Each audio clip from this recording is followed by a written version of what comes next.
जा रहा था। कुछ लोग सोच रहे थे कि शायद कुछ दरमियानी रास्ता निकाला जाएगा, लेकिन ये तो सीधी सीधी सी लफ्ज लड़ाई इस्तेमाल कर सकता हूं मैं। नहीं, लड़ाई नहीं है ये। बुनियादी तौर के ऊपर जो इलेक्शन का जो प्रोग्राम अनाउंस था, जो शेड्यूल अनाउंस किया हुआ था इलेक्शन कमीशन ऑफ पाकिस्तान ने, उसमें से जो उसने तब्दीली की थी और उसके बाद जितना वक्त गुजर चुका है, तो वही वक्त वो ऐड ऑन कर दिया है। और उसके साथ साथ अदालत की जानिब से जो अपना शॉर्ट ऑर्डर दिया गया है, उसके अंदर उन्होंने मॉनिटरिंग जज मुकर्रर कर दिए गए हैं। इसी तरह जिस तरह पनामा के अंदर जो है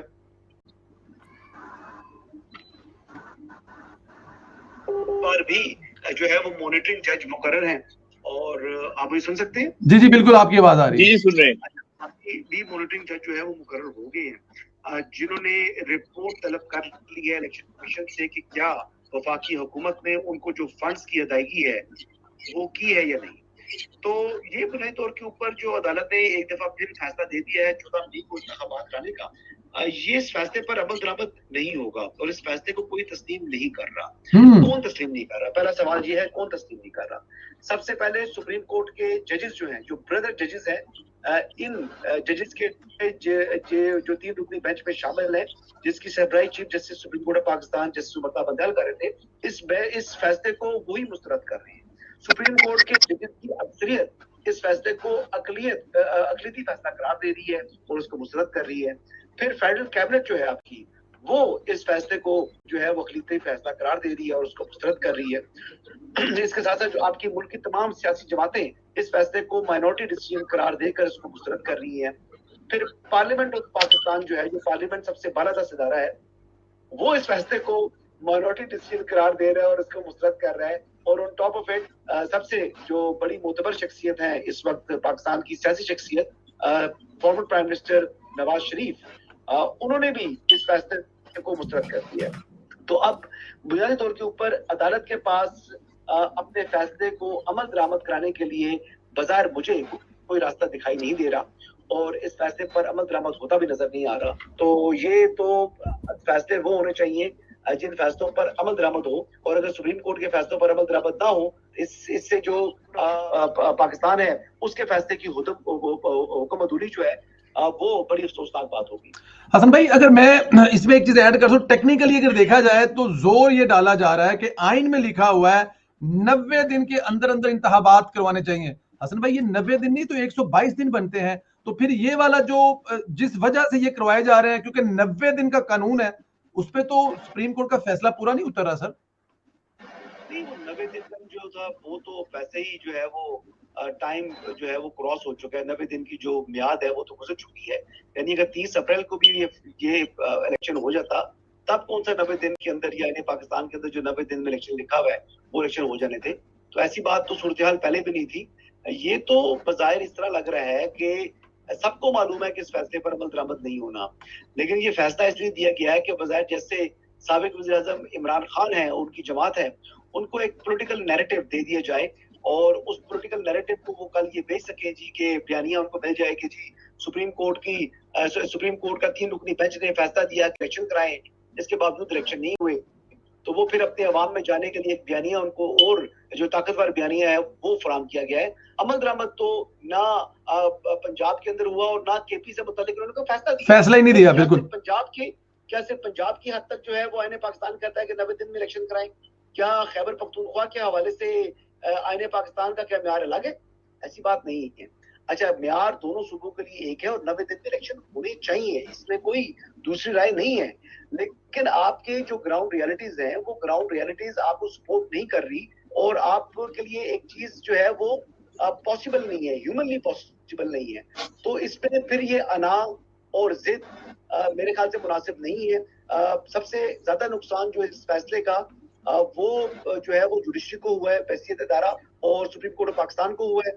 और इस वक्त जो जुडिशरी में तफरीक आ चुकी है वो बहुत वाज़ेह है ये डिवीजन, और अब तो जो बहुत ज्यादा कशीदगी बढ़ चुकी है, जुडिशियल ऑर्डर्स आ रहे हैं। फिर रजिस्ट्रार को जो है वो ओहदे से हटाने का जो हुक्म दिया या जो मुतालबा किया जस्टिस काजी फाइज ईसा ने, उसके ऊपर जो है वो वफाकी हुकूमत ने अमल दरामद किया।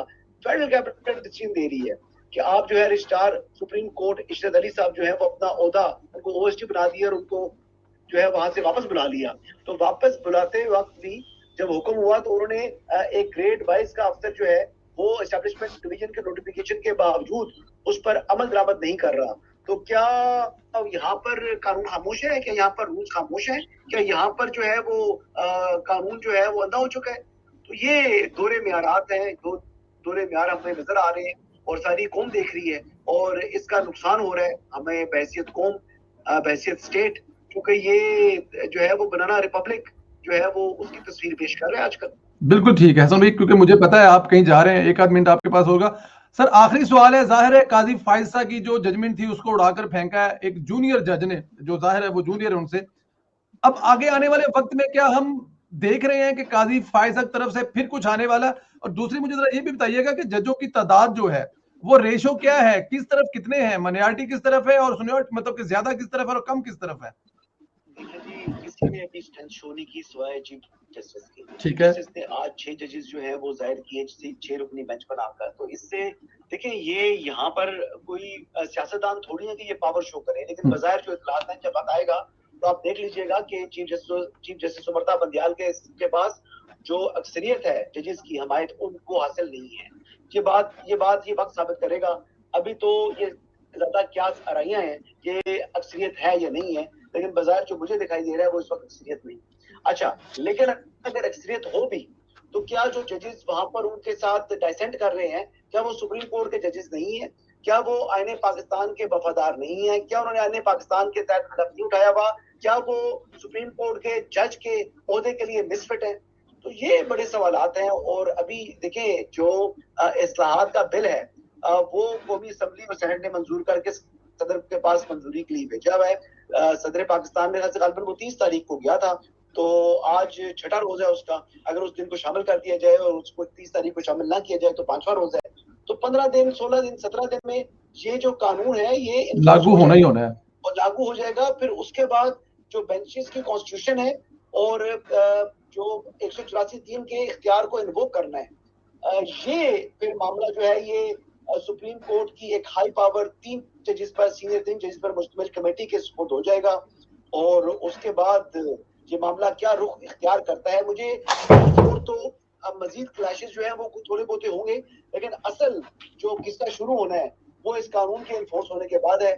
और इतलात ऐसी भी हैं कि इन 3 जजेस के खिलाफ जो है वो सुप्रीम जुडिशल काउंसिल में रेफरेंस पर हालात ना आते। अब क्योंकि ये मामला इस स्टेज पर आ चुका है, दोनों अतराफ ने अपनी पोजीशंस जो है वो ले ली हैं और अब तो नहीं है, अल्लाह खैर करे। मैं तो कहता हूँ कि रमजान का महीना है और कोई ऐसा बीच का रास्ता निकला है जो मुझे आज निकलता हुआ दिखाई नहीं दे रहा, लेकिन अल्लाह करे, दुआ है अल्लाह ताला से ऐसा रास्ता निकला है जिसमें सबकी आफियत हो, पाकिस्तान में आइन और कानून की बालादस्ती हो, कानून की हुक्मरानी हो और लोगों को इंसाफ की फराहमी यकीनी हो। लेकिन ऐसे इस वक्त तो इंसाफ की फराहमी कम और अना की तस्कीन ज्यादा दिखाई दे रही है। ये मेरी और आपकी ख्वाहिश हो सकती है, लेकिन इस वक्त चीफ जस्टिस के इरादे कुछ और ही हैं। दूसरा सजाद अली शाह बनता नजर आ रहा है आपको बंदियाल साहब? जी मेकिंग कह सकते हैं जी, सजाद अली शाह इन मेकिंग है। देखते हैं कि जी ये जब मामला होने जा रहा है तो कौन किसको गिराता है ये तो आपको वक्त साबित करेगा। लेकिन बजाय कि इस वक्त चीफ जस्टिस सुमरता बंदियाल ने 4 फ्रंट खोल लिए हैं। एक फ्रंट उनका साथ है, एक फ्रंट उनका विद इन जुडिशरी है, एक फ्रंट उनका जो है वो इलेक्शन कमीशन है और जो चौथा फ्रंट है वो एस्टैब्लिशमेंट है। अब 4 फ्रंट्स के साथ एक टाइम के ऊपर आप जो है वो महाजराई और लड़ाई आपने शुरू कर दी है, ये कोई दानिशमंदी नहीं है एक। और दूसरा ये है कि सबसे ज्यादा जो उनके लिए प्रॉब्लम ये है कि विद इन हाउस उनको जो है वो बहुत बड़ी रिजाइनमेंट का सामना है, बहुत बड़ी अपोजिशन उनको अपोज कर रहे हैं लोग। और ये वन मैन शो जो है ये कब तक चलेगा परवेज साहब? ये वन मैन शो सदिला साहब, इदारे में सदिला साहब मेरा सवाल एक ले लीजिएगा।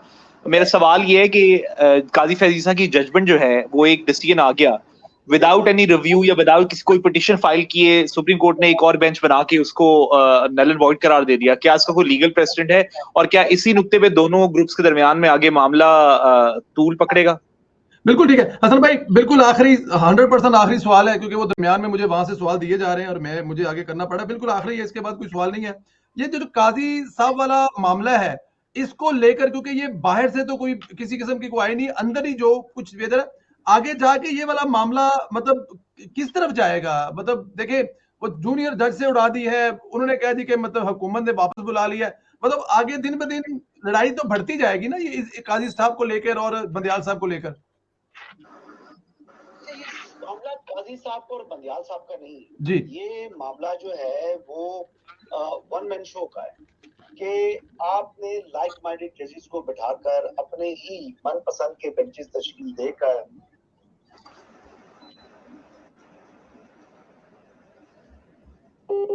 जो है वो सेट ऑफ जजेस जो है एक ही जो चंद जजेस हैं, मखसूस 3-4 जजेस हैं, उनको आप दे रहे हैं। देखिए, जस्टिस मज़ाहिर के खिलाफ, जस्टिस मज़ाहिर अली अकबर नकवी के खिलाफ शिकायत सुप्रीम जुडिशल काउंसिल में मौजूद है। आप जस्टिस मज़ाहिर के खिलाफ जो वो उसके लिए आप सुप्रीम जुडिशल काउंसिल का इजलास तक नहीं बुला रहे कि वो मामला आगे बढ़ सके। इतना बड़ा इल्जाम मोहम्मद खान भट्टी ने लगा दिया। एक चीज। दूसरा मामला देखिए, दूसरा मामला ये है कि अभी पेशावर हाई कोर्ट की जो चीफ जस्टिस साहिबा हैं, उनके लिए आपने जुडिशल कमीशन का इजलास बुलाना था, लेकिन आपने वो नहीं बुलाया ताकि उनकी मंजूरी हो सकती बतौर पहली खातून chief justice Peshawar high court. वो काम आपने नहीं किया। वो अब एक्टिंग चीफ जस्टिस के तौर पर फराइज अंजाम दे रही हैं, क्योंकि अब वो सीनियरिटी में आ चुकी है, उनको जो है वो चीफ जस्टिस अपॉइंट करना चाहिए, नोटिफिकेशन होना चाहिए। जो करने के काम है वो आप माजरत के साथ कर नहीं रहे, और जो काम आपका है ही नहीं, जो इलेक्शन कमीशन ऑफ पाकिस्तान का है, उसके अंदर आप मुदाखलत कर रहे हैं। तारीख देना या इलेक्शन का शेड्यूल देना, ये इलेक्शन का शेड्यूल देना इलेक्शन कमीशन का काम है, और शेड्यूल को आप बता रहे हैं जी किस दिन आपने क्या करना है, किस दिन वोटिंग करनी है। मेरे ख्याल से जो चीफ इलेक्शन कमिश्नर और जो बाकी इलेक्शन कमीशन के मेंबरान हैं, उनको गोल्डन हैंडशेक दे के रिटायर करके घर भेज देते हैं, तो सारे काम सुप्रीम कोर्ट ही चला देती है। तो कम से कम कौमी खजाने पर जो बोझ पड़ रहा है, जो उनकी मराहत और उनकी तनख्वाहें या उनके जो कॉन्स्टिट्यूशनल बॉडी है, मेरे ख्याल से ये काम भी सुप्रीम कोर्ट को ही दे देते हैं। कम से कम टैक्स पेयर के ऊपर बोझ तो कम होगा। बिल्कुल ठीक है, लेकिन ये 15 मई तक, जो अभी आपने खुद ही जिक्र किया कि 15 मई तक ये कानून लागू हो जाएगा, तो 15 मई के कानून लागू होने के बाद 1 महीने के अंदर अंदर एक तो अपील हो सकती है, और दूसरा उसके बाद चीफ जस्टिस साहब तो ऐसा कोई काम नहीं कर सकेंगे। जाहिर है 2 सीनियर 3 लोगों को मिलाना पड़ेगा, उससे पहले पहले जो कर ले, उसके बाद तो करना उनके लिए काफी मुश्किल हो जाएगा। नहीं, इस टाइम देखिए बात ऐसी है कि वो भी कुछ सोच के बैठे हुए हैं, चीफ जस्टिस साहब भी बिल्कुल खामोश तो नहीं बैठेंगे ना। ये तो मामला है कि ये तो जो अभी मामला एग्रीगेट हो रहा है, ये बढ़ रहा है, बढ़ावा इसको कितना बढ़ावा आता है, कोई बीच में बीच बचाव आता है, कोई सेंस प्रिवेल करती है, नहीं करती, कौन क्या मूव करता है, उसका रिएक्शन क्या होता है, कोई बोखलाहट का शिकार, ये आसाम की जंग होती है। ये इस तरह एक दिन का मामला नहीं होता। आज जो है वो अब बाजार नजर आ रहा है कि 3 रुकनी बेंच का फैसला उसकी गूंज है।